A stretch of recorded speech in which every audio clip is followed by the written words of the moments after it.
JBN, we keep you informed. Four shot in the Swallowfield area of St. Andrew. Four people were shot and injured in a gun attack along Swallowfield Road in St. Andrew on Sunday. The details into the incident are still sketchy. Reports are that about 10:30 a.m., residents in the area heard loud explosions and called the police. The four persons were found suffering from gunshot wounds. The Corporate Communications Unit, CCU, the information arm of the Jamaica Constabulary Force JCF, has since confirmed the reports of the shooting. The St. Andrew Central Police are investigating the incident. Motorcyclist killed, pillion injured in an overcrash. 42-year-old Mickey Nasmith, a farmer of Logwood District, Hanover, died in a fatal crash on the Logwood Main Road in the parish on Friday. The Green Island Police report that about 10:30 p.m., Nasmith was driving his motorcycle, accompanied by a male pillion passenger. It is alleged that a motor vehicle drove in his path, resulting in him losing control of the vehicle. The police say he and the pillion were thrown from the motorcycle, causing both men to sustain serious injuries. Both were taken to the hospital, where Nasmith was pronounced dead and his pillion admitted in a serious condition. St. James truck driver held with gun and ammunition charged. The St. James truck driver, 28-year-old O'Brien Gray of Hendon, Norwood, has been arrested and charged following the seizure of a firearm and 10 rounds of ammunition. The Montego Bay Police report that a team was on an operation in the area about 12:45 p.m. Friday when they saw Gray, who aroused their suspicion. The police say he was accosted and searched. According to the police, further investigation led them to his house where a Taurus 9mm pistol with a magazine containing 10 9mm rounds of ammunition was seen inside his bedroom. He was subsequently arrested and charged with illegal possession of firearm and ammunition. A court date is to be set. St. Ann woman pleads guilty to killing hubby. A St. Ann woman who was charged with murder 4 years ago in connection with the stabbing death of her common-law husband in Miami Bay in the parish has pleaded guilty to the lesser offense of manslaughter. Erica Beamer pleaded guilty to killing 39-year-old David Fowkes of Greenwich Acres, St. Ann, when she appeared in the St. Ann Circuit Court last week. She is to be sentenced later this month by High Court Judge Justice Martin Gale. Reports from the St. Ann's Bay Police were that on Monday, August 24, 2015, at about 2 a.m., Fowkes and Beamer had a dispute at their home in Greenwich Acres. During the altercation, she reportedly stabbed him. He was later pronounced dead at the hospital. Beamer then fled the scene, but turned herself over to the St. James Police 2 days later. She was handed over to the St. Ann Police and was subsequently charged.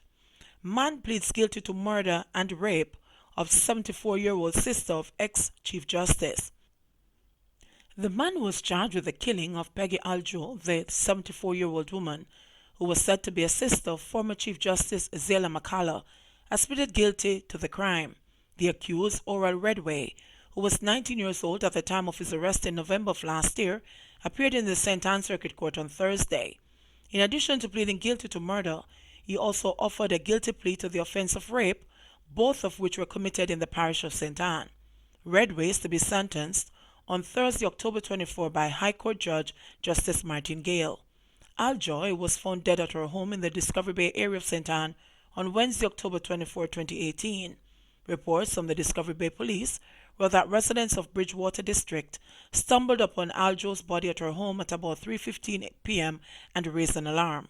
The police found the body of the senior citizen near a perimeter fence on her property with multiple abrasions all over her body and what the police described as bludgeoned wounds to the neck.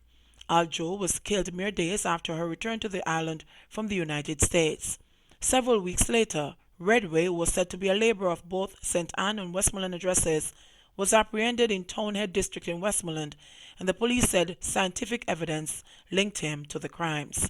He was later charged by investigators. Ex-inmate believes convicted woman can help curb crime. Jamaica's justice system can be more effective if law enforcement makes a greater effort to partner with women, especially those already behind bars and who possess intricate knowledge about the island's most dangerous villains. The argument was made by a 55-year-old ex-convict, Cynthia Blue, not her real name, who for more than the past year has been counseling prison inmates and teaching them subjects ranging from English to cosmetology and business. According to Blue, most of the female inmates at the relocated Fort Augusta Adult Correctional Center are there for crimes committed in a bid to provide food and shelter for their children, many of whom are living without proper guidance while their mothers are behind bars. Most of the inmates are single mothers, she said, though a large number are there for murders committed in abusive relationships. Other offenses for which inmates have been convicted are drug trafficking and scamming, she said. Why not do it like America when they hold on to the small man? These women in their normal strata of society can't even afford 2 pounds of chicken back 5 days a week. Why not say to them, give us the small man, and if you do this, we'll make sure you are employed and put on a medical plan, she said. If you do these things, I guarantee that the small men and even the women are going to come out because they know more, and you're giving them something that they really long and yearn for, she said, noting that inmates she has counseled have revealed shocking information about high-level criminals in Jamaica. She said women are most often the persons keeping the secrets of their gangster counterparts. They are the ones who wash the bloody clothes and shield their men from gangsters, and many yearn to free their conscience through counseling, she said. Some people, some big names that you wouldn't even dream of. You'll be surprised that they are the ones that are really behind some things, said Blue. She said many female inmates are prepared to spend a long time behind bars without giving up their counterparts because of fear or because of promises by the criminals that their children will be taken care of during their incarceration. Many times they make these promises and they don't follow through, and when they come out, they don't hear gunfire about these people. Some of the women, if they even try to contact the criminals, they end up in body bags, she said. So I believe that if the government set up a team to go inside of the prison and hear the prisoners cry, we can really reach somewhere, she said. In order to target crime in Jamaica, you have to hit the criminals where it hurts. We visit some of the cases and ask the female inmates to help with the investigations because they are behind bars while the men are still out there recruiting persons to carry out the crime, she said. Anchovy High is still suffering from lack of classroom spaces. 5 years after the shift system was abolished, administrators at the Anchovy High School in St. James are still struggling for adequate classroom space to accommodate the more than 2,000 students at its 2 campuses. According to board chairman Calvin Brown, the school administration is still awaiting the 8 additional classrooms promised by the government 5 years ago. He is also appealing to the Ministry of Education, Youth and Information to revisit the protocols of how schools are funded, as the current budget for Anchovy High is insufficient for 2 campuses. 5 years ago, when we opened the Dr. Fidel Castro campus in Montpelier, we were promised additional space. But up to today, we don't get one more, Brown said. We need additional classrooms and labs, and we have been trying to get the ministry to understand that it is critical, but all we are getting are promises. With more than 400 primary exit profile PEP students being added to its books each year, Anchovy High is also in need of more teachers to satisfy demand. However, Dr. Michelle Pinnock, Regional Director for the Education Ministry, while unable to provide a timeline, said the expansion plans for Anchovy High are still on the cards. That is still on the books, and we certainly will not leave that unaddressed, Pinnock said during a function in Westmoreland on October 4. On the 1st of October, our new principal, Laverne Stewart, started her tenure, and so the school improvement plan and all that we will work with the principal and the board as it relates to the expansion. She added, we want to ensure that we have the proper labs at both facilities based on their abilities, so we are working on those with the technical and vocational teams as we speak. Pinnock said the ministry was aware of the challenges not having the labs, but was on track in terms of trying to make sure that we build out with quality being our hallmark. But time is not a luxury that Anchovy High can afford, and even though the ministry is moving away from the mandatory contribution from parents, Brown argued that there is still a great need for such support to the children's school.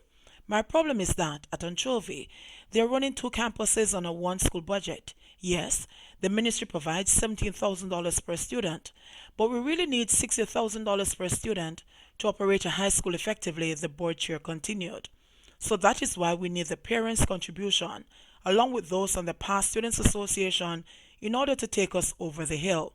In response, Pinnock pointed out that Anchovy High has been used as a model within the region, with the hope of replicating best practices in helping to remove all of the schools from the double shift system. She, however, dismissed the suggestion that the funding from the ministry is inadequate. They are still one school. And remember now, when we do funding, we don't talk about a school, we talk about enrollment. And so, as it is right now, we are funding them according to the enrollment, Pinnock said. Here in Western Jamaica, Anchovy High is a model that we certainly would want to make sure that we have the quality. And so we're still in discussion about how do we make such that both campuses are able to facilitate the business of learning. The Dr. Fidel Castro campus was opened in 2015 by then Prime Minister Portia Simpson Miller to accommodate approximately 900 students from grades 7 and 8, ending 41 years of shift system at the educational institution. Murder, shooting, and rape up in Manchester. Police here are reporting an increase in reported rape cases, murders, and shootings since the start of the year compared to the corresponding period last year, January 1 to October 10. Deputy Superintendent of Police in charge of operations, Lloyd Darby, told the monthly sitting of the Manchester Municipal Corporation last Thursday that the parish has recorded 30 murders since the start of the year, 9 more than in the corresponding period last year. However, Darby cast a positive light on the clear-up rate for murders and cited a decrease in reported robberies and other major crimes as well as increased gun fines. During the same period, 20 murders have been cleared. For the clear-up, the Division of Manchester stands as the third highest in the island with 67%, he said. He attributed 7 of the murders in Manchester this year to gang activities, while 5 were perpetrated in the course of robbery. 4 suggest that the perpetrators may have been contracted to carry out the attacks. Darby said 35 shootings have been recorded since the start of the year, 2 more than the same period last year. The number of reported rape cases in Manchester is up by 30%, with there being 26 reported cases compared to 20 for the previous period under review.